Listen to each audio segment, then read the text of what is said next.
అందరికీ నమస్కారం.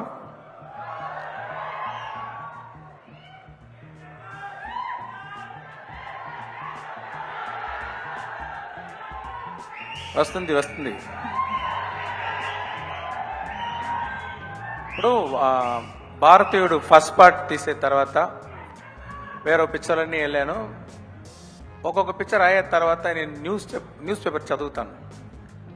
ఎప్పుడు చూస్తే ఆ న్యూస్ పేపర్లో ఇక్కడ లంచం తీసుకున్నారు, ఈ ఆఫీసర్ లంచం తీసుకున్నారు, ఆ ఆఫీసర్ లంచం తీసుకున్నారు అని న్యూస్ వస్తూ ఉంటుంది. ఎప్పుడు ఆ న్యూస్ చూస్తే నాకు ఇమ్మీడియట్గా మైండ్లో వచ్చేది భారతీయుడు సేనాపతి క్యారెక్టరే.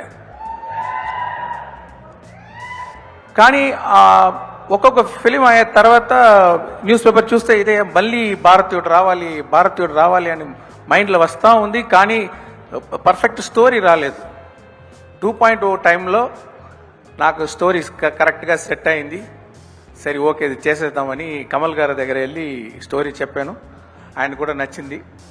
ఈ సమయంలో నేను ఒకటి చెప్పాలి అంటే భారతీయుడు ఫస్ట్ పార్ట్ చేసేటప్పుడు ఆయన ఈ ఓల్డ్ మ్యాన్ క్యారెక్టర్ ఎలా ఉండాలి డిజైన్ చేయాలని కమల్ గారు ఫ్రంట్ పిక్చరు ప్రొఫైల్ పిక్చరు ఆయన నాన్న photo front picture profile Kamal గారు బ్రదర్స్ ఇద్దరు ఫొటోస్ వాళ్ళు కూడా ఫ్రంట్ పిక్చర్ ప్రొఫైల్ పిక్చర్ ఇదన్నీ ఇచ్చేసి మన ఆర్ట్ డైరెక్టర్ తోటాధరణి గారి దగ్గర ఇచ్చి ఆ స్టోరీ చెప్పి దీంట్లో నుంచి ఒక డిజైన్ చేయండి అని చెప్పాను.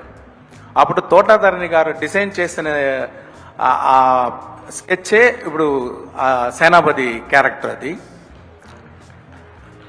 ఆ స్కెచ్ చూసేది వెంటనే నాకు గూస్ బంప్స్ వచ్చేసింది.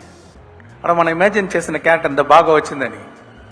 అలాగే భారతీయుడు ఫస్ట్ పార్ట్ షూట్ చేసేటప్పుడు ఫస్ట్ డే ఆయన ఓల్డ్ మ్యాన్ మేకప్ వేసుకొని సెట్కి వచ్చారు.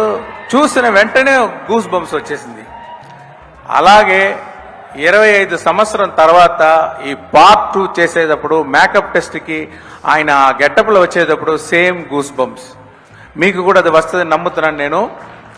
అది మాత్రం కాదండి, ఇప్పుడు సెట్లో షూటింగ్ చేసేటప్పుడు ఆయన కమల్ గారు నాకు బాగా తెలుసు. కానీ ఆ గెటప్లో